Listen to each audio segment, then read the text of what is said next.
నమస్తే, నేను మీ కుప్ప పద్మిని. ఇన్నాళ్ళు మీ సపోర్ట్‌ని నాకు అందిస్తూ, మీ ప్రేమని నాకు అందిస్తున్న ప్రతి ఒక్కరికి కృతజ్ఞతలు.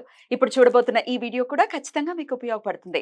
లైక్, షేర్ అండ్ సబ్స్క్రైబ్ చేసి మీ ఇష్టాన్ని అలాగే మీ సపోర్ట్‌ని నాకు అందించండి. అలాగే ఈ వీడియో పట్ల మీ అభిప్రాయాన్ని కామెంట్ సెక్షన్‌లో కామెంట్ చేసి నాకు తెలియజేయండి. నమస్తే. Welcome to our channel. నేను పద్మిని. ప్రస్తుతంతో పాటు ప్రముఖ ఆధ్యాత్మికవేత్త, వాస్తు జ్యోతిష పండితులు, న్యూమరాలజిస్ట్ తనిష్క గారు మనతో పాటు ఉన్నారు. మాట్లాడదాం. నమస్తే తనిష్క గారు. నమస్తే అమ్మా. మేడం, జెమ్ స్టోన్స్ డెఫినెట్ గా నమ్మి గనక ధరిస్తే మ్యాజిక్ ని ఖచ్చితంగా చేస్తాం. అవును, ఎందుకంటే ఇది ప్రకృతి అందించినటువంటి ఒక బ్యూటిఫుల్ అద్భుతమైనటువంటి వరం అని ఖచ్చితంగా అవునవచ్చు. నిజంగా చాలా మంది కొట్టిపారేస్తుంటారు, రంగురాళ్ళని పెట్టుకోవడం ఏంటి, వాటిని నమ్మటం ఏంటి అని. ఎవరి నమ్మకం వాళ్ళది. అవును. ఇప్పుడు మనకు కూడా అనిపిస్తుంది, అందరూ అట్లా అంటారు, కానీ జెమ్ స్టోన్ అనేది వాళ్ళ జాతక రీతిగా కరెక్ట్ స్టోన్ పెట్టుకున్నారు అనుకోండి, అది చాలా మంచి ఫలితం ఇస్తుంది. ఇప్పుడు ఒక జెమ్ స్టోన్ పెట్టుకుని కొంతమంది ప్రాబ్లం ఫేస్ చేసిన వాళ్ళు కూడా ఉన్నారు, బట్ అది అప్పుడు వర్తిస్తుంది అనేది నిజం కదా. కొంతమంది డైమండ్స్ పడవు. అవునమ్మా. అయితే మనం ఏంటంటే ఇది వచ్చి ఒక స్టోన్ ఎంత ఫలితం ఇస్తుంది అంటే ఇస్తుంది. మీరు చెప్పినట్టుగా ఇది వచ్చి న్యాచురల్ గా మనకు దేవుడు ఇచ్చింది అది.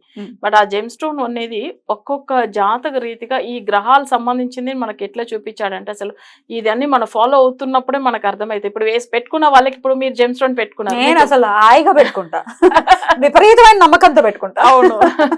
అసలు పెట్టుకున్న వాళ్ళు ఏమైతుందంటే, పెట్టుకుని చాలా మంచిగా అయింది, వాళ్ళు నమ్ముతారు అసలు.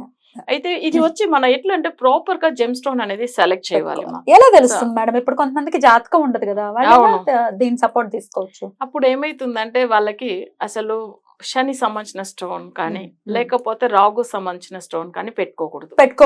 ఎందుకంటే వెళ్ళకూడదు వాటి జోలికి. అంటే చాలా పవర్ఫుల్. అది ఒకవేళ వాళ్ళ రాశికి, వాళ్ళ లగ్నానికి అది ఒకవేళ సెట్ అయి ఉంటే పర్వాలేదు. జనరల్ గా ఏందంటే మనం వచ్చి అసలు గోమేదకం అసలు ఏంటంటే రాగు సంబంధించింది, అంతే తొందరగా పెట్టుకోకూడదు. అట్లానే శని కూడా అంతే, ఇంద్రనీలం. ఇప్పుడు కొన్ని జాతకాలకు చూడండి, ఆ ఇంద్రనీలం అంటే ఇంద్ర లాంటి యోగం వస్తుంది. సో దానికి ఆయనకు ఆ ఇంద్రనీలం అని పేరు పెట్టారు. మామూలు నీలం కూడా ఉంది, మయూరి నీలం ఉంటుంది. అవును. కానీ ఏంటంటే అందులో ఇంద్రనీలం చాలా మంచిగా ఉంటుంది, చాలా బాగుంటుంది. ఇప్పుడు నేను పెట్టుకుంది కూడా ఇంద్రనీలమే. అయితే శని బాగున్న వాళ్ళు మాత్రమే పెట్టుకోవాలి. అసలు కొంతమంది శని బాలేరండి పెట్టేసుకుంటా స్టోన్ అని అనుకుంటారు, మీరు ఎలా చూస్తారు? అసలు ఏంటంటే వాళ్ళకి ఒకవేళ శని వగ్రమై ఉంటానో లేకపోతే మాంది గ్రహం ఉంటానో వాళ్ళకి అసలు పెట్టుకోకూడదు.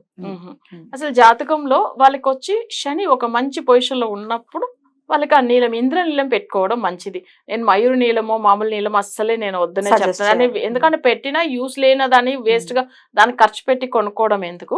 బట్ ఇంద్రనీలం కొంచెం కాస్ట్ ఎక్కువ ఉంటుంది, కానీ అంతకంత మంచి ఫలితం కూడా ఉంటుంది దానివల్ల. సో మనం ఇది పెట్టిన తర్వాతలోంచి కూడా చూడండి, అసలు నిజంగా చెప్పాలంటే ఇది కూడా చాలా ఇయర్స్ అయిపోయింది నేను పెట్టి. అసలు అంత మంచి రిజల్ట్ అంటే అంత బాగుంటుంది. అసలు ఇవన్నీ ఎందుకంటే చెప్తున్నా, ఒక శని లాగా ఒక రాజ్య యోగం ఇచ్చే గ్రహం వేరే ఏది లేదనే చెప్పవచ్చు. 100%. ఓకేనా. శని అంత మంచోడు కూడా ఆయన, అసలు చాలా అంటే చాలా. ఇప్పుడు ఎట్లా శివుడు బోలా శంకరుడు అని అంటామో వెంటనే మంచి ఫలితం ఇస్తాడో, అలానే శని కూడా మంచిది చేస్తాడు.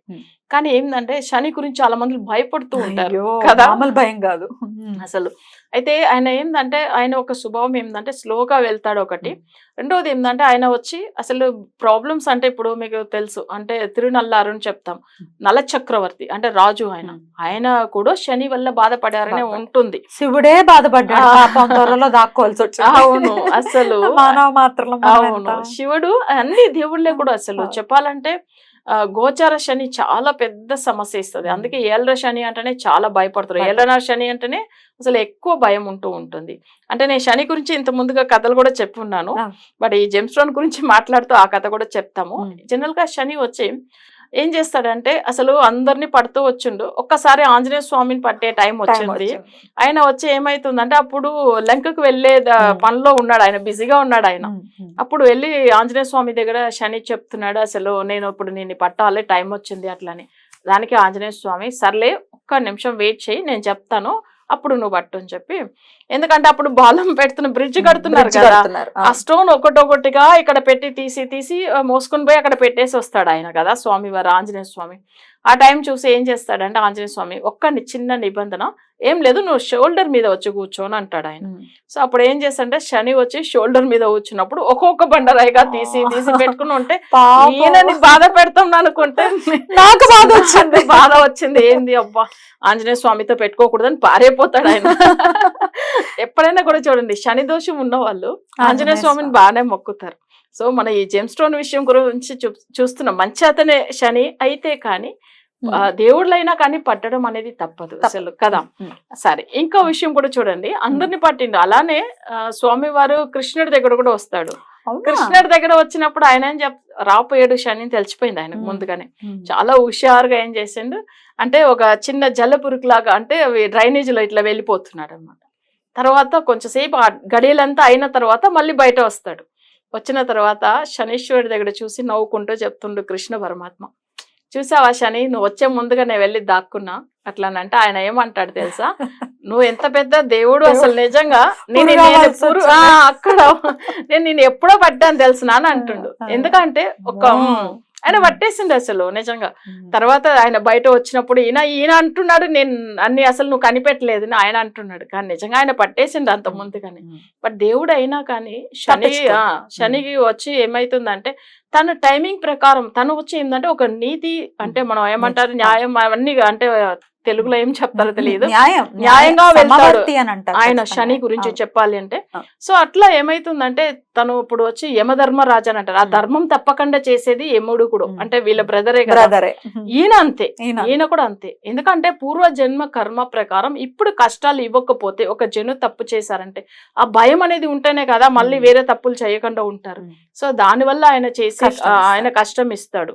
సో ఇది ఎందుకంటే ప్రతి ఒక్క జనులు కూడా జెమ్ స్టోన్ విషయంలో మనం ఎలా పెట్టుకుంటాం, ఒరిజినల్ స్టోన్ మంచిదా లేదా, ఒకవేళ అది శని గ్రహంది నెగిటివ్ గా ఉండి పెట్టుకుంటే కష్టాలు ఇస్తాడు శని కూడా. బట్ మంచి చేసేది మంచి పొజిషన్ కు తీసుకెళ్తాడు, కానీ మనం రాంగ్ అయిన స్టోన్ పెట్టుకోకూడదు. మన లగ్నాల వారిగా కూడా మనం ఏమైనా జాతరత్నాలు పెట్టుకోవచ్చా మేడం? పెట్టుకోవచ్చు. మేష లగ్నం వాళ్ళు ఏది పెట్టుకోవచ్చు? మేష లగ్నానికి సూర్యుడు యోగ కారకుడు, అంటే మన కెంపు పెట్టుకోవచ్చు. రెండవది ఏంటంటే మనం వచ్చి సెకండ్ స్టోన్ వచ్చి ఏంటంటే గురుడు సంబంధించిన కనక పుష్యరాగం పెట్టుకోవచ్చు. వృషభం వాళ్ళ మేష లగ్నానికి 2 స్టోన్లు పెట్టవచ్చు. ఒకటి కెంపు ఇంకోటి కనక పుష్యరాగం. ఈ 2 పెట్టుకోవచ్చు. ఎందుకంటే బాక్యాధిపతి ఆయన. సో 12th లార్డ్ అయినా కానీ వ్యయం సంబంధించిన గ్రహం కూడా అయినా కానీ ఉన్న 9th హౌస్ వచ్చి తనకు సంబంధించింది. ఎప్పుడైనా జాబ్ లేదనే వాళ్ళు కూడా మేష లగ్నంలో పుట్టిన వాళ్ళు ఒకవేళ గురువు అయితే వాళ్ళకి అసలు జాతకంలో వగ్రం లేకుండా ఉన్నారా ఒక్కసారి చెక్ చేసుకోవాలి. అవి కాకుండా శత్రువు లేకపోతే పెట్టేసుకోవచ్చు. రిషభం అయితే వాళ్ళకి ఏంటంటే ఎమరాల్డ్ పెట్టుకోవచ్చు. తర్వాత డైమండ్ కూడా పెట్టుకోవచ్చు. ఈ 2 స్టోన్ వాళ్ళకి సెట్ అవుతుంది. అదే రిషభ లగ్నానికి వాళ్ళకి శని యోగకారకుడు ఉండి ఆయన దశ జరుగుతున్నప్పుడు శనికి సంబంధించిన ఇంద్రనీలం పెట్టుకోవచ్చు. మిథునం వాళ్ళకి ఏంటంటే డైమండ్ పెట్టుకోవచ్చు. తర్వాత వాళ్ళకి ఎమరాల్డ్ పెట్టుకోవచ్చు. సో ఇంకొకటి ముత్యం కూడా పెట్టుకోవచ్చు. ఎందుకంటే వాళ్ళకి సెకండ్ లార్డ్ ధనస్థానం చంద్రుడు అవుతాడు. సో ఒకవేళ ఆ చంద్రుడు చాలా బాగుంటే పెట్టేసుకోవచ్చు వాళ్ళకి. ఎందుకంటే ఇప్పుడు మిథున లగ్నానికి సెకండ్ లార్డ్ చంద్రుడు ఒకవేళ 12లో అస్తమించి ఉన్నప్పుడు ఏమైతుందంటే ఉచ్చ స్థితిలోనే ఉంది చంద్రుడు అని అంటారు, కానీ అస్తమం అది చాలా మందికి తెలియదు. ఇప్పుడు మిథున లగ్నంలో పుట్టారు, ధనస్థానం ఏదైతుంది కర్కాటకం అవుతుంది. ఆ చంద్రుడు 12th కి వెళ్ళిపోతాడు. 12th లో రిషభంలో ఏమైతాడు ఉచ్చ స్థానంలో ఉంటాడు, కానీ అస్తమం. ఎలా అస్తమం అంటే 12th లో అసలు అస్తమించి ఉన్నాడు. అస్తమం అప్పుడు ఏమైతుంది ఫలితం ఇవ్వదు కదా. చాలా మంది ఇట్లా ఒట్టి ఓవరాల్ గా చూసేటప్పుడు ఏమంటారు చాలా బాగుంది చంద్రుడు కదా, మంచి ఫైనాన్షియల్ పొజిషన్ బాగుంది, వాళ్ళకి వర్తించదు అది. ఒకవేళ మిథునం వాళ్ళకి మిథున లగ్నం వాళ్ళకి 12th లో చంద్రుడు ఉంటే వర్తిస్తుంది. అవును, కర్కాటకం వాళ్ళకి వర్తిస్తుంది. 11th హౌస్ లో వెళ్ళిపోతున్నావు, చాలా బాగుంటారు. అట్లా ఉంటది. ఇంటర్నల్ గా ఎన్ని ఉంటాయో అసలు మీరు చెప్పాలంటే నిజంగా అంత ఫుల్ నేను అది ప్రాపర్ గా చూసే చెప్తాను జాతకం ఇలా ఉంటుందని. ఇప్పుడు కర్కాటకం వాళ్ళకి ఏంటంటే యోగకారకుడు గురు, తర్వాత కుజుడు, నెక్స్ట్ ఏంటంటే చంద్రుడు కూడా లగ్నం అంటే లగ్నకారకుడు కూడా. అప్పుడు ముత్యం పెట్టుకోవచ్చు, కనక పుష్యరాగం పెట్టుకోవచ్చు, కుజుడు సంబంధించిన పగడం పెట్టుకోవచ్చు, అవి కూడా పెట్టుకోవచ్చు. అయితే ఇవన్నీ కూడా ఏంటంటే వాళ్ళ జాతక పరంగా అనలైజ్ చేసి అది కూడా ఏంది వాళ్ళకి ఆ జాతకంలో ఏందంటే వాళ్ళకి ఒకవేళ ఈ స్టోన్ కూడా పెట్టేది టైమింగ్ ఒకటి ఉంటది, ఫింగర్స్ ఏ ఫింగర్ లో పెట్టుకోవాలి అట్లా అనేది కూడా ఉంటుంది. చూసుకోవాలి. సింహం వాళ్ళు ఏం పెట్టుకోవచ్చు? సింహం అంటేనే మీకు తెలిసే ఉంటుంది అసలు కెంపు మేజర్ గా. తర్వాత ఏంటంటే వాళ్ళ జాతకంలో అసలు కుజుడికి సంబంధించిన పగడం.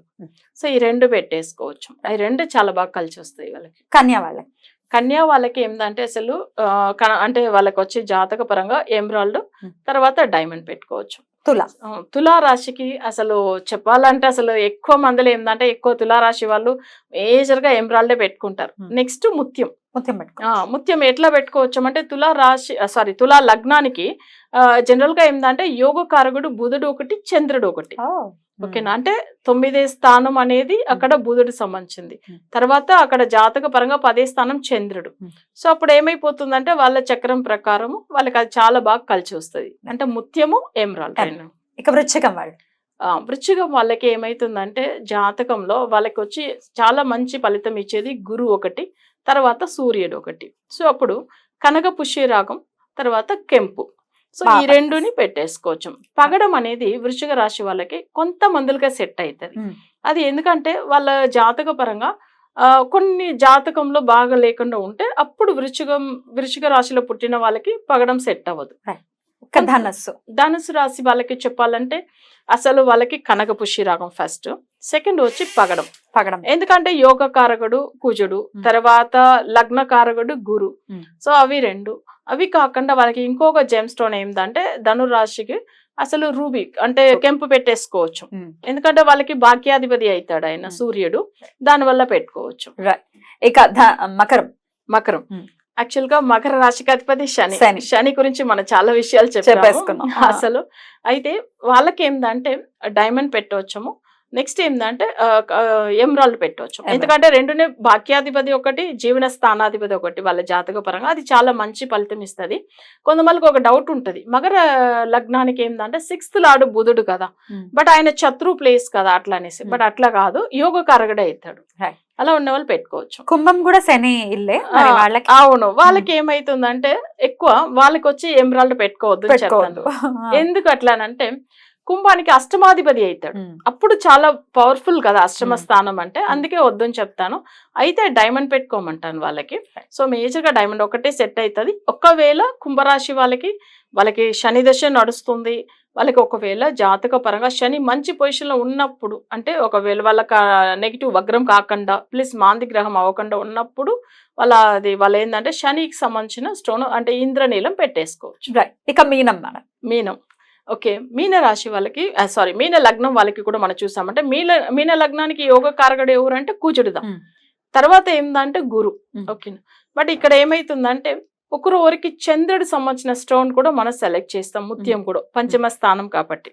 సో వాళ్ళకి ఏంటంటే మానసిక బాధలు ఉండకూడదు, చాలా మనసు ప్రశాంతంగా ఉండాలని చెప్పి ఫస్ట్ కనక పుష్యరాగం, తర్వాత పగడం, నెక్స్ట్ వచ్చి ముత్యం. సో ఇది ఇంత ప్రాపర్ గా మనం చెక్ చేసుకుని ఒక్కసారి పెట్టుకుంటే 100% రిజల్ట్ ఉంటుంది. బ్లైండ్ గా పెట్టేసుకోవద్దు. మీరు ఆల్రెడీ చెప్పారు, ఒకవేళ వక్రగతి ఉంటే ఏ గ్రహమైన వక్రం తిరిగి ఉండి ఆ వక్రంకి సంబంధించినటువంటి స్టోన్ పెట్టుకుంటే ఇబ్బంది అవుతుంది. అవును, జాగ్రత్త వహించాలి, చూపించుకోవాలి. బట్ ఓవరాల్ గా అయితే ఈ స్టోన్స్ అయితే పనికొస్తాయి. అవును, చాలా బ్యూటిఫుల్ గా ఎక్స్ప్లెయిన్ చేశారు madam. Thank you so very much. నమస్తే.